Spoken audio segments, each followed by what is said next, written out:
From the top guns at Marvel struggling to release a good film after Endgame to box office predictions that might just get Disney into trouble, here's why people are saying Guardians of the Galaxy 3 is doomed to fail. One thing's for sure, the MCU just hasn't been the same since Endgame.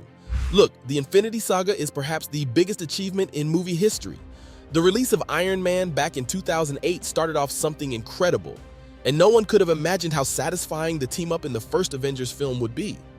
Of course, the Infinity Saga had its fair share of ups and downs, with Thor 2 especially coming to mind, but it had way more hits than misses, especially with the Guardians of the Galaxy films.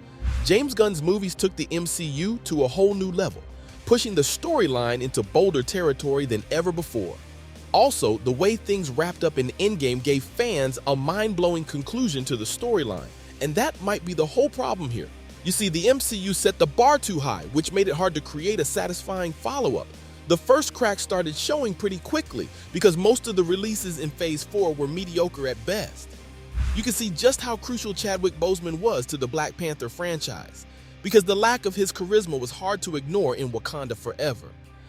Sure, we've got fantastic films like Spider-Man, No Way Home. You have to admit, it relied pretty heavily on nostalgia, what with Tobey Maguire and Andrew Garfield returning to play their versions of the Wall Crawler. What's more, the Eternals gave the MCU its first bad film ever. It failed to expand the character gallery of the franchise in any meaningful way. Despite being a pretty awesome concept, now the first 3 phases did well because of one thing: consistency. I have a feeling that Guardians wouldn't have been nearly as successful had it not been for the string of amazing films that came before. Each subsequent phase took the MCU to ever greater heights, but that just doesn't seem to be the case this time around.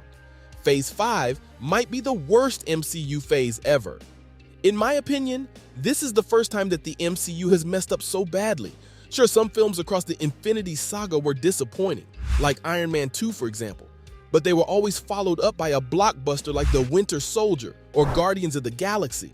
Unfortunately, Phase 5 is giving us L after L.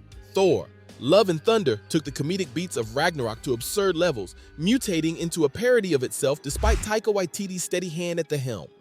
And don't even get me started on Quantumania. Ant-Man films are meant to show us a regular guy ending up in extraordinary situations.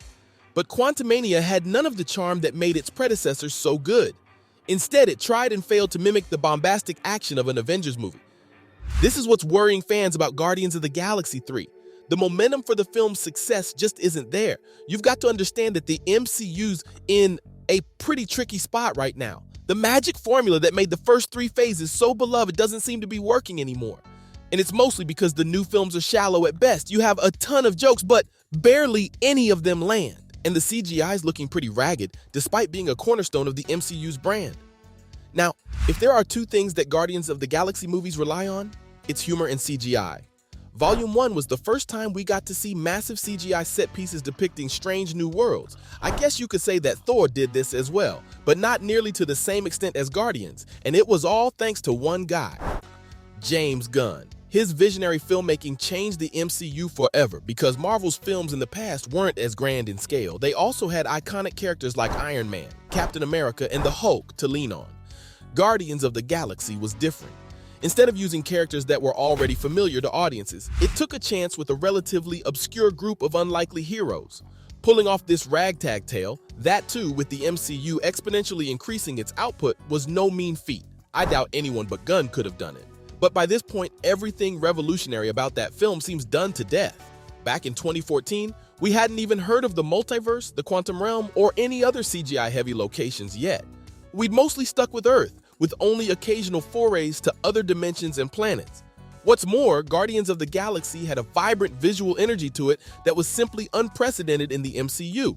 It might have worked too well, because every other MCU film after it tried to copy its maximalist approach and intense world building, and we missed out on the smaller stories we'd come to love along the way.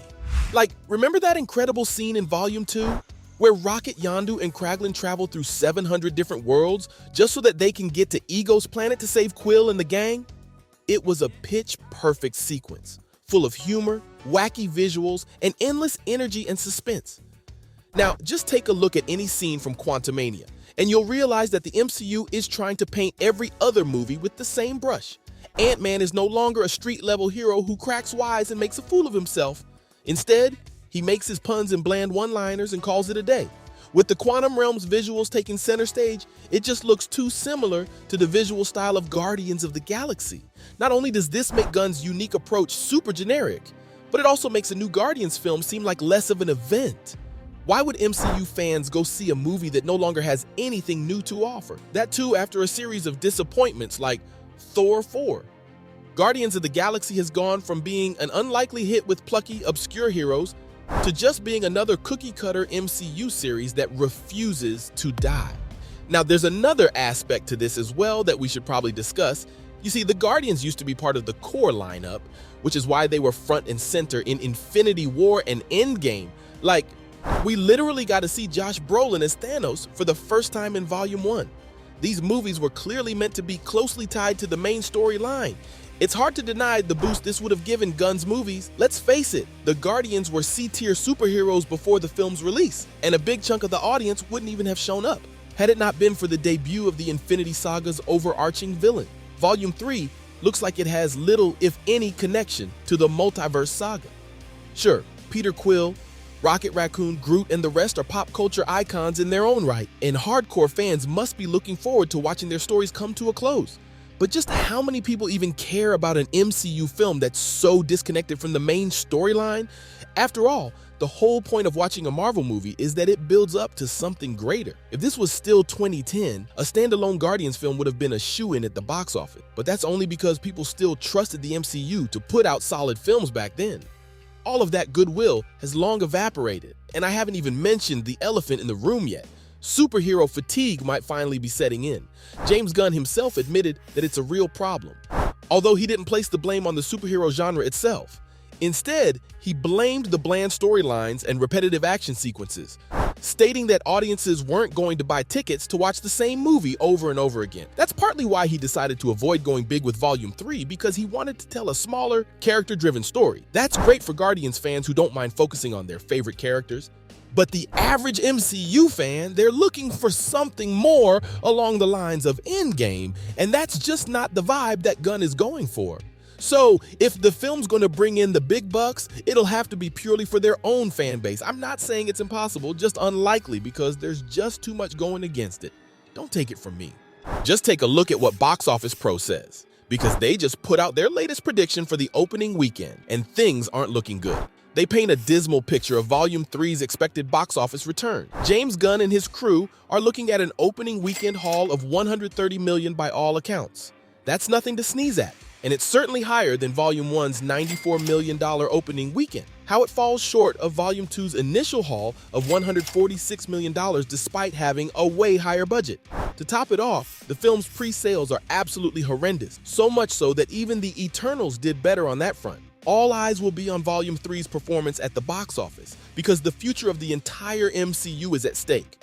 The data looks bad, but it wouldn't be the first time that James Gunn succeeded against all odds. So from box office predictions that failed to match Volume 2's opening weekend to the MCU's declining quality ever since Endgame was released, this is all you need to know about why Guardians of the Galaxy Volume 3 will fail.